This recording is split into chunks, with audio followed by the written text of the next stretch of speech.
exosquelette. Donc Antoine, je vais vous passer mon micro, mais je vous le repiquerai. Et donc avec à la fois Antoine Noël de Japet, donc vous êtes ce qu'on appelle, c'est bien parce que là quand je suis là, je suis, il faut que il me dépasse.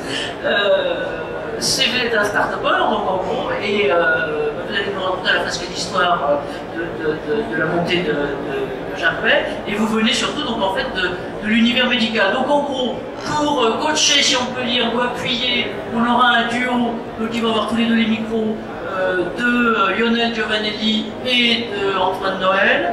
Et puis tout à l'heure, alors pardon parce que je serai très tout à fait désagréable comme d'habitude, on donnera la parole pour avoir l'œil du médecin aussi à Dr Agatha Pelestrandi qui suit aussi ces questions et plus que je suis, elle les pousse au sein de la pour Antoine, c'est à vous. Merci beaucoup. Alors Japet médical, comme son nom l'indique, ça vient du médical, si vous m'entendez bien. Et en fait, c'est un exosquelette pour la partie lombaire, pour le maintien au travail des personnes qui souffrent de lombalgie. C'est pas ce qu'on fait depuis le début de l'entreprise, peut-être tout début de l'entreprise. C'était un dispositif pour la rééducation des personnes qui souffrent de lombalgie. On était dans les entreprises, on était dans les hôpitaux, dans les centres de rééducation, dans les cabinets kinésithérapiques, on y est toujours. Et quand on a eu un peu de presse, on a eu beaucoup de gens qui nous ont contactés en nous disant j'ai mal au dos chez moi, qu'est-ce que vous pouvez faire? Alors ça c'est la politique, la vision des exosquelettes à la maison, et pour l'instant ça coûte trop cher. Et on avait également 30% des gens qui nous ont contactés en nous disant j'ai mal au dos, je vais bientôt perdre mon emploi, qu'est-ce que vous pouvez faire? Et donc, on s'est posé la question de l'intérêt d'un exosquelette pour le dos dans l'entreprise. Donc on a été dans une première entreprise où on a beaucoup travaillé sur le sujet, beaucoup réfléchi sur le sujet. Et quand j'arrive sur le site, la personne s'équipe de l'exosquelette et il lui fait « Vas-y, maintenant tu peux porter 40 kilos ». Alors pas du tout, c'était pas du tout l'optique. On s'est rendu compte qu'il n'y avait pas de correspondance avec ce qu'on sait. Donc on a pris encore 6 mois à réfléchir. Ensuite on a une autre personne qui est venue nous voir en disant dans la logistique, on a des personnes qui ont pas mal au dos et on n'a pas envie qu'ils aient mal au dos. On a équipé le dispositif. On s'est rendu compte qu'il y avait un intérêt pour le dispositif parce qu'on pouvait décompriner le poids sur la colonne vertébrale. Mais on s'est rendu compte qu'en termes de valeur perçue, dire à un employé mets ça tous les jours et dans 5 ans tu auras pas mal au dos, c'est pas évident. Et en plus c'est un dispositif qui a un certain coût. Donc en termes de rentabilité, les indicateurs ne sont pas forcément très évidents non plus.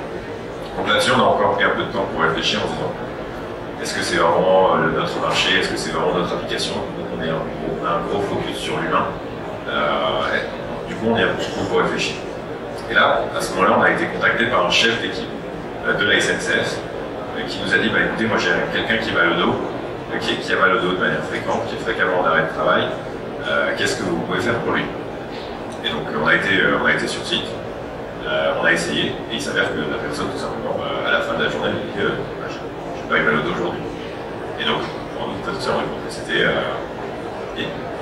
une période, un créneau assez difficile à identifier sur soulager la personne sur le court terme, retarder la douleur sur le long terme. Et on se rend compte qu'il y a quand même quelque chose à faire. Donc là, c'est là où l'univers médical se confond un petit peu à l'univers ergonomique. Et c'est là où on a commencé à créer des ponts avec l'IPD. Ouais, et ce qui était surtout intéressant, c'est que nous, précédemment à l'expérience avec Antoine et sa ceinture, c'est que nous, on développe à côté notre propre exosquelette avec certaines technologies. Et donc, on avait toute une démarche sur c'est quoi un exosquelette, à quoi ça peut servir, et surtout comment on l'intègre. En gros, nous, on a testé pas mal de choses, on n'a encore quasiment rien déployé. En revanche, on a mis en place toute une démarche qui permet de démystifier le mythe exosquelette et qui permet de dire c'est surtout pas d'Iron Man ni du Robocop. C'est peut-être un produit à la mode, mais en fait, on ne doit pas l'utiliser pour ça. Il doit réellement y avoir un besoin. Et Anne-Marie parlait tout à l'heure de la différence entre exosquelette et dispositif d'assistance physique. Alors, dans le langage tous les jours, on emploie le terme exosquelette, mais en fait, il faut vraiment le penser comme un dispositif d'assistance physique. Et en fait, quand on a rencontré Antoine et sa ceinture, moi franchement la ceinture j'y croyais pas en milieu industriel parce que pour moi c'était vraiment médical. Mais quand je l'ai essayé, je me suis dit pourquoi pas. Et c'est vrai que les tests qu'on a pu faire, on remarque que les agents, en gros, ils nous disent si vous tournez la tête, on s'envoie la ceinture bloc, vous ne la voyez plus. Parce que tout de suite ils se rendent compte de ça. Donc on a quand même travaillé avec Antoine et son équipe pour faire évoluer le produit entre un produit entre guillemets médical et pour le mettre en milieu industriel. Si vous passez sur le poste, vous verrez dans la vidéo, c'est un soudeur, on n'est pas dans une salle blanche, on n'est pas dans une salle de soins. La ceinture à l'origine, pour la serrer, il fallait la serrer dans le dos, mais c'est le soignant qui le fait. En milieu industriel, l'agent est tout seul, il faut que le système de serrage soit devant. Les boutons, il faut qu'ils soient protégés, parce qu'à un moment donné, il prend une pièce, il la met contre les boutons et il arrête l'exo. La ceinture, elle se déconnecte. Voilà, c'est plein de petites choses comme ça qu'on a échangé avec Antoine, ils ont fait évoluer le produit. Et ce que je trouve très intéressant avec l'équipe d'Antoine, c'est qu'ils sont dans une logique vraiment de comprendre et de s'adapter aux besoins industriels. Et le besoin industriel, c'est certes peut-être ce dispositif d'assistance physique, mais c'est aussi et surtout toute la démarche qui va avec. Donc on a aussi travaillé avec son équipe sur comment évaluer leurs réels besoins d'un dispositif d'assistance physique, donc là en l'occurrence la ceinture Atlas, par rapport à des situations de travail. Et c'est ça qui est super intéressant parce que ça permet de mailler en fait l'ensemble de la démarche qui va de l'innovation à l'intégration en passant par la conception d'un dispositif d'assistance physique. Merci. Je vais vous repasser le micro, c'est juste pour leur piquer un petit maintenant. Alors maintenant, on a compris que votre surnom, ça serait Antoine et sa ceinture. Donc, je veux dire que dans l'expérience un peu quotidienne qu'on peut aller avoir, alors pardon de vous raconter des histoires perso, mais moi j'ai un beau-frère agriculteur. Et je dois dire que de ce côté-là, alors ça n'a rien à voir, hein, avec de ce côté-là, en prévention aussi, je veux dire qu'ils ont tous le réflexe, quand ils vont sur un tracteur, de globalement mettre une ceinture pour éviter ce type de choses et globalement éviter la douleur. Alors ça, lui, ça a globalement peut-être rien à voir, mais c'est vrai qu'il y a des métiers qui, comme ça, ont ce réflexe de prévention. Alors, regarde, si vous voulez bien, 2 minutes, mais alors je suis très chiant dans ces 2 minutes. 2 minutes, alors on parle bien. Alors moi, mon intérêt sur l'exosquelette, c'est vraiment dans une démarche en tant que médecin, prévention de la douleur et surtout prévention de l'apparition de TMS ou de l'aggravation de pathologie. On est bien dans une logique de maintien dans l'emploi, de vision, de préservation de l'opérateur à son poste de travail, de diminuer l'usure à son poste de travail en tant que médecin. Après, l'exosquelette, c'est pas un truc magique, ça demande des évaluations. Et j'ai une démarche médicale avec une grille d'évaluation par rapport à l'utilisation de l'exosquelette. Lionel l'a très bien dit, il faut sur le plan industriel avoir des cas d'usage. Et c'est pas toujours évident d'avoir les cas d'usage. Moi j'ai développé un Naval-Group l'exosquelette sur les épaules et on n'a pas toujours du travail bras en l'air et donc il faut connaître les situations. Deuxième chose, il faut savoir ce qu'on fait. Hein, et il faut, moi j'ai mis en place un bilan d'épaule pour les épaules que je fais ou que le kinésithérapeute qui est dans mon équipe fait. Pareil pour le JAPET, savoir comment on fait, comment on surveille. Parce que en fait, il y a déplacement de charge, donc ça veut dire que vous allez solliciter d'autres articulations. Et donc, à moyen et long terme, il faut voir ce que ça devient. On ne sait pas aujourd'hui. Ce qui m'intéresse et ce qui intéresse l'employeur aujourd'hui, c'est en effet de pouvoir le déployer. Et le premier critère pour moi qui est le plus important en ce moment, c'est la fatigabilité au poste de travail. À partir du moment où j'aurai une diminution de la fatigabilité au poste de travail, je pourrai le déployer d'une manière beaucoup plus importante et je vais continuer des études cliniques ou mettre en place des études cliniques pour savoir ce que j'aurai à moyen et long terme sur les articulations. Voilà.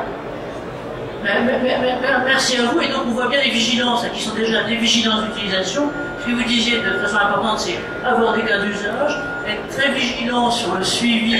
Il y a aussi l'entrée en matière dedans. Alors peut-être aussi une question finalement pour Antoine. Vous étiez finalement peut-être relativement neuf, pas si neuf que ça d'ailleurs sur ces questions-là. Comment vous avez évolué? Même vous voyez, depuis la dernière fois, si je peux me permettre, je vous ai rencontré là il y a quelques mois. Alors le gros changement au niveau du dispositif, le dispositif en soi n'a pas beaucoup changé, mais comme dans la partie clinique, sur la partie clinique on parle beaucoup de protocoles, de mise en place combien de temps ça doit être utilisé, pour quelle personne, quelle indication, etc. Nous au début quand on est arrivé sur le domaine de l'industrie, on s'est dit bon, c'est facile, on met le dispositif, c'est réglé, ce sera facile. Ben non, en fait, il y a une grosse partie de ce que vous disiez tout à l'heure, l'accompagnement. Comment, sur qui, combien de temps, de quelle manière. Ça c'est très compliqué parce que du coup on vient du médical, on parle beaucoup de personnes quand d'autres personnes en face de nous parlent beaucoup de fonction. Et c'est deux mondes à faire à croiser. C'est notre grosse réflexion actuellement. Je pense que c'est la réflexion sur beaucoup de gens dans les exosquelettes. Et c'est pour ça qu'on a la chance d'avoir des intervenants qui sont à la fois sur la douleur et sur l'ergonomie. Et c'est super intéressant pour nous parce que du coup, c'est l'humain au cœur de l'entreprise. Et petit à petit, on voit qu'on a un intérêt, qu'on a un impact, qu'on arrive à construire quelque chose. Et c'est ça qui est super intéressant. En plus de 30 secondes, mais c'est d'abord Lionel, si je peux me permettre. On va conserver l'ordre des gourous. Je trouve que c'est ça, c'est intéressant dans cette démarche, c'est qu'il faut vraiment se poser la question du réel besoin. Est-ce qu'il y a vraiment un besoin ou est-ce que c'est un effet de mode? Ça, je l'ai déjà dit. Et surtout aussi cette notion de culture de l'exosquelette. Alors c'est vrai que l'INRS s'est emparé du sujet, ils publient, ils sont présents dans tous les salons, ils n'hésitent pas à échanger là-dessus. Mais je crois qu'il y a cette notion de culture de l'exosquelette qui est à créer. Alors elle est à créer aussi dans le monde de nous tous qui gravitons autour de ça, mais c'est aussi une culture qui est à créer dans vos entreprises et qu'il faut vraiment accompagner. En gros, nous on a beaucoup parlé des exosquelettes, on n'a quasiment rien testé avant d'avoir initié cette démarche-là. Et c'est vrai qu'avec Antoine, pour la petite histoire, la première fois que je l'ai eu au téléphone, je lui ai passé un sermon parce qu'il était dans un établissement et j'étais pas au courant, j'ai pas pu être là. Et parce que c'était passé directement par établissement, alors que nous, les SNCF, c'est tout doit passer par mon équipe nationale, et si on estime que c'est bien, on va plus loin. Tout ça, tout simplement, pour éviter des problèmes derrière.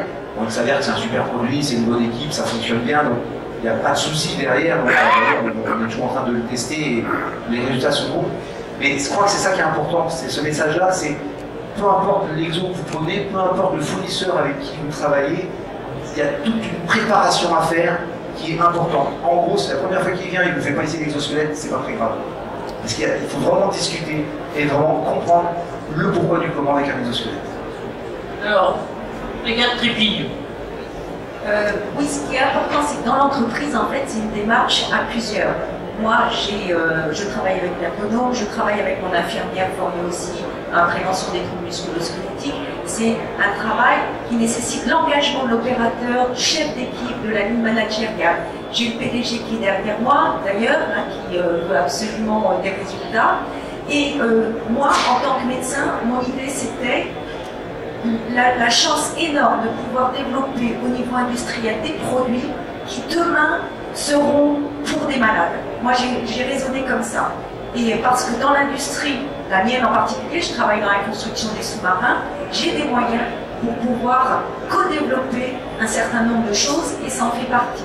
Donc la difficulté, en fait, c'est de mobiliser tous les acteurs, c'est de créer une dynamique de terrain et le développement, il va être sous forme exponentielle. C'est-à-dire, pour le moment, on est encore comme ça et puis ça va exploser parce qu'il y a tout un travail de terrain auparavant à faire.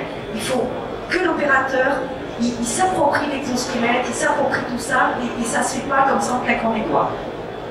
Merci de le rappeler, merci de cette dimension-là. Antoine, un mot, pas de la fin, mais juste avant de passer au suivant. N'hésitez pas à venir tester l'exosquelette au stand robotique collaborative où il y a beaucoup de bonnes solutions. Je pense à nos concurrents, les autres entreprises, c'est super intéressant maintenant de voir ce mouvement. Moi, ça fait, je travaille du coup chez RB, plus ou moins pour RB3D. Du coup, c'était plutôt sur le domaine militaire, ensuite passé sur le domaine du médical, maintenant on arrive sur le domaine industriel. On voit de plus en plus des solutions qui deviennent de plus en plus compactes, moins chères et qui vont vers le domaine du consumer. Ça, c'est un mouvement qui est vraiment super sympa à voir. Je vous invite à venir le partager avec nous, c'est pile à l'opposé d'ici. On l'applaudit, maintenant on va passer le relais, merci à vous. Claude, ton mot de gourou. Oui, moi ce que j'aime dire aussi sur tout ce qu'on ne dit pas assez, c'est qu'il faut que ce soit simple, aujourd'hui ça l'est. Il faut que ce soit vite installé, aujourd'hui ça l'est. Il faut que ce soit léger, que ce soit pas lourd, quoi. Ça l'est aussi. Aujourd'hui, vraiment, je trouve qu'on est vraiment arrivé à un niveau de maturité crédible, mais on est prêt à déployer ce produit-là dans l'industrie. Moi, je vois sur 3 ans l'évolution qu'il y a eu, elle est fantastique. C'est vraiment un produit aujourd'hui qui est crédible. Merci. Merci à vous. Et juste pour rebondir sur ce que disait Antoine tout à l'heure, c'est vrai que c'est ça, les préventifs, ça sert à ça. Vous n'auriez pas été là il y a 8 mois, je ne vous aurais pas connu. Donc voilà. Et ça sert de ce côté-là, de la même façon. On s'est rencontrés un petit peu autrement et globalement grâce grâce à Claude. Et effectivement, ça foisonne. Juste pour vous donner des chiffres sur le marché aux États-Unis, on estime qu'actuellement le marché, par exemple par les dessous, hein, il est plus de 200 millions de dollars actuellement, et qui va passer aux environs 5 milliards dans les années 50 qui viennent. Donc on voit bien, c'est en gros qu'il va y avoir un éclatement, enfin une explosion sur tout un tas de choses, parce qu'effectivement les besoins, et globalement les besoins sont là. Voilà, donc on a passé là, donc si vous voulez bien, on va prendre un deuxième exemple.